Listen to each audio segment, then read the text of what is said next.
Welcome to D3 channel. என்னதான் குழம்பு வந்து பார்த்து பார்த்து வச்சாலும் குழம்போட ருசின்னு பார்த்தோன்னா இதில் தாங்க இருக்குது. நீங்கள் இப்போயே என்னென்னு கெஸ் பண்ணியிருப்பீங்க. அதுதாங்க குழம்பு மிளகாத்தூள். ஸோ அப்படிப்பட்ட குழம்பு மிளகாத்தூள் நம்ம பார்த்து பார்த்து அரைக்க வேணாமா? ஸோ வாங்க அரைக்கலாம். ஸோ இந்த குழம்பு மிளகாத்தூள் அரைக்கிறதுக்காக நான் என்ன எடுத்திருக்கேன்னா, 1/2 கிலோ வந்து தனியா எடுத்திருக்கேங்க. இந்த தனியா வந்து ஆல்ரெடி நான் வெயிலில் வந்து காய வச்சதான். என்னதான் ஆனால் வெயிலில் காய வச்சாலும் எனக்கு வந்து அது வறுத்து அரைச்சாதாங்க ஒரு திருப்தியாக இருக்கும். ஸோ அதனால் நான் வந்து ஃபஸ்ட்டு வந்து கடாய்க்கு வந்து காய வச்சுருக்கேங்க. இதில் வந்து கடாய் வந்து நல்லா ஃபஸ்ட்டு காஞ்சிக்கிறணுங்க. அதில் வந்து தண்ணி எதுவுமே ஈரப்பதம் எதுவுமே இருக்கக்கூடாது. ஸோ அந்த மாதிரி நல்லா ட்ரையாக ஆன பிறகு நம்ம வந்து காய வச்சுருந்த அந்த தனியாவை வந்து போட்டு நல்லா வறுத்து எடுத்துக்கலாங்க. நம்ம நார்மலாக வந்து வெயிலில் காய வச்சு அரைக்கிறத விட இந்த மாதிரி கடாயில் போட்டு வறுத்து எடுக்கும் போது வந்து நல்லா ஃப்ளேவர் வந்து நமக்கு நல்லா கிடைக்குங்க. மிளகாத்தூள் வந்து நல்லா வந்து ஸ்மெல் வந்து சூப்பராக இருக்கும், நல்லா தூக்கலாக இருக்கும். அரைச்சி எடுத்துகிட்டு வந்தால் தான் அதோட ஃப்ளேவர் வந்து நமக்கு நல்லாயிருக்கும். மிளகாத்தூளுமே வந்து சூப்பராக இருக்கும். குழம்பு வந்து வச்சிங்கனாலும் ரொம்ப வந்து டேஸ்ட்டாக இருக்குங்க. ஸோ அதுக்காக தான் நம்ம வந்து வேணால் வறுத்து அரைக்கிறது. தனியா வந்து ஒரு 5 மினிட்ஸ் வந்து வறுத்தா போதுங்க. அது வந்து தனியாவோட ஸ்மெல் வந்து நமக்கு தெரியும். அந்த வறுக்கும் போது அந்த ஸ்மெல் வந்துச்சுனாலே போதும். இல்லைன்னா வந்து நல்லா ஹீட் ஆயிடுச்சுன்னா இறக்கிடுங்க, போதும். நெக்ஸ்ட் என்ன எடுத்துருக்கோன்னா, மிளகு வந்து இதில் 50 கிராம் எடுத்துருக்கேங்க. அதாவது 1/2 கிலோ தனியாவுக்கு 50 கிராம் வந்து மிளகு எடுத்துக்கிறேன். 1/2 கிலோ தனியா, 50 கிராம் மிளகு. அப்புறம் வந்து என்னன்னா, இதில் வந்து நான் எப்போயுமே வந்து ஈக்குவலாக தாங்க மிளகா வந்து போடுவேன். நான் மோஸ்ட்லி வந்து நீட்டு மிளகா தான் யூஸ் பண்ணுவேன். ஏன்னா நீட்டு மிளகா தான் வந்து நல்லா இருக்குங்கிறதுனால நான் நீட்டு மிளகா யூஸ் பண்ணுவேன். உங்களுக்கு குண்டு மிளகா வேணுன்னா குண்டு மிளகா யூஸ் பண்ணிக்கோங்க. இதில் நீட்டு மிளகா வந்து 1/2 kg எடுத்திருக்கேங்க. அதாவது தனியாவும் மிளகாவும் வந்து நான் ஈக்குவலாக எடுத்திருக்கேங்க. சில பேர் வந்து இந்த மிளகா வந்து கொஞ்சம் அதிகமாக போடுவாங்க. நானாக வந்து ஈக்குவல் ப்ரொபோர்ஷனில் தான் எடுத்திருக்கேன். அது 1/2 kgனா இது 1/2 kg. நீங்கள் சப்போஸ் 1 kg அரைக்கிறதா இருந்தால் அது 1 kg, இது 1 kg எடுத்துக்கோங்க. 1/2 kgனாலும் நான் வந்து 50 கிராம் மிளகு போட்டிருக்கேங்க. மிளகு வந்து எது வரைக்கும் வறுத்து எடுக்கணும்னா, அது ஒரு டப்புன்னு வெடிக்குங்க. அந்த வெடி சவுண்டு வரந்தண்டியும் நம்ம வந்து மிளகு வந்து வறுத்து எடுத்துக்கலாம். அதுக்கும் ஜஸ்ட் 5 மினிட்ஸ் தான் ஆகும். நெக்ஸ்ட்டு வந்து ஜீரகம் வந்து 50 கிராம் எடுத்துக்கிறேங்க. 50 கிராம் மிளகு, 50 கிராம் ஜீரகம் எடுத்துருக்கேன். ஜீரகத்தையும் வந்து கலர் சேஞ்ச் ஆகுது, அந்த ப்ரௌன் கலர் வரந்தண்ணி நம்ம வறுத்து எடுத்துக்கலாம். இப்போ ஜீரகமும் அதே மாதிரி தாங்க, டப்னு அந்த வெடிக்கும் பாருங்கள், அந்த மாதிரி வெடி சவுண்டு கேட்கும் லைட்டாக. அப்படி கேட்கும் போது இல்லைன்னா லைட்டாக வந்து அந்த ப்ரௌனிஷ் கலர் மாறும். அந்த ஸ்டேஜ் வந்து நமக்கு போதுங்க.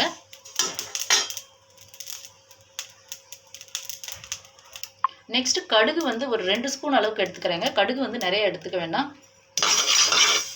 பெரிய ஸ்பூனில் 2 ஸ்பூன் எடுத்துக்கலாம். அதே லைட்டாக வறுத்து எடுத்துக்கலாம்.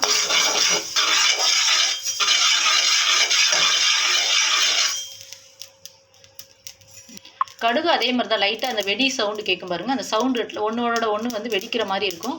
ஸோ அந்த சவுண்டு கேட்டோடனே நம்ம வந்து அதையும் வந்து ஆஃப் பண்ணிடலாம். நெக்ஸ்ட்டு வந்து வெந்தயம் வந்து அதே மாதிரி 2 ஸ்பூனு. கடுகும் வெந்தயம் வந்து ஈக்குவலாக எடுத்துக்கலாங்க. பெரிய ஸ்பூனுக்கு 2 ஸ்பூன் அளவுக்கு எடுத்துக்கலாம். அதே வந்து நம்ம வறுத்து எடுத்துக்கலாம். இது வந்து கலர் சேஞ்ச் ஆகுறதுலேயே வறுத்து எடுத்துக்கலாம். ஸோ இந்த மாதிரி வறுத்து எடுக்கும் போது வந்து டேஸ்ட் வந்து நமக்கு நல்லா ரிச்சாக இருக்கும். ஸோ அதனால தான் நம்ம இது பண்ணுறது.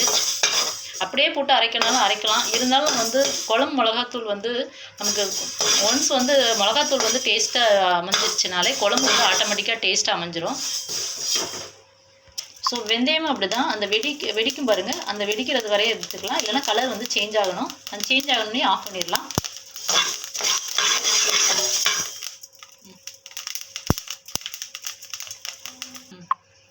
அதுக்கடுத்து வந்து இதில் என்ன எடுத்துருக்கோன்னா, வீட்டில் யூஸ் பண்ணுற சாப்பாட்டு அரிசி இருக்குல்ல, அது வந்து ஒரு 1/2 கிளாஸ் அளவுக்கு எடுத்திருக்கேங்க. ஸோ அரிசி போடும்போது நல்லா கொழப்பு வந்து குழம்பு நல்லாயிருக்கும். ஸோ அதுக்காக நம்ம வந்து இந்த அரிசி யூஸ் பண்ணுறோம். இதே நம்ம வந்து வறுத்து எடுத்துடலாம்.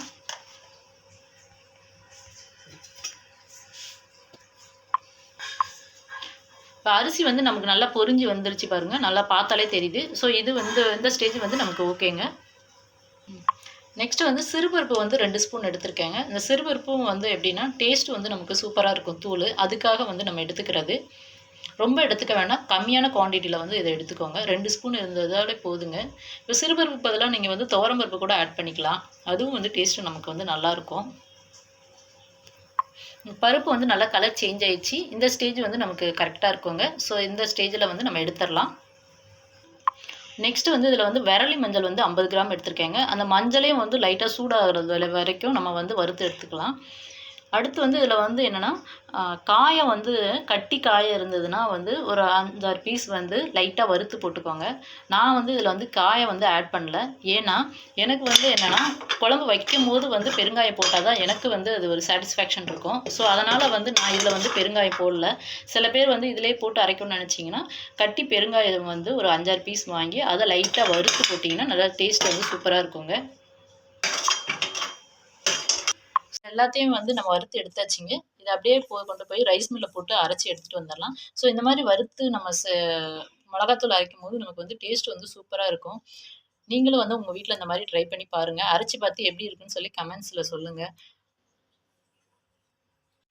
நாங்க போடுற வீடியோலாம் உங்களுக்கு புடிச்சிருந்தா லைக் பண்ணுங்க. உங்க ஃப்ரெண்ட்ஸ் அண்ட் ரிலேட்டிவ்க்கு ஷேர் பண்ணுங்க. மறக்காம D3 சேனல சப்ஸ்கிரைப் பண்ணுங்க. Thank you so much.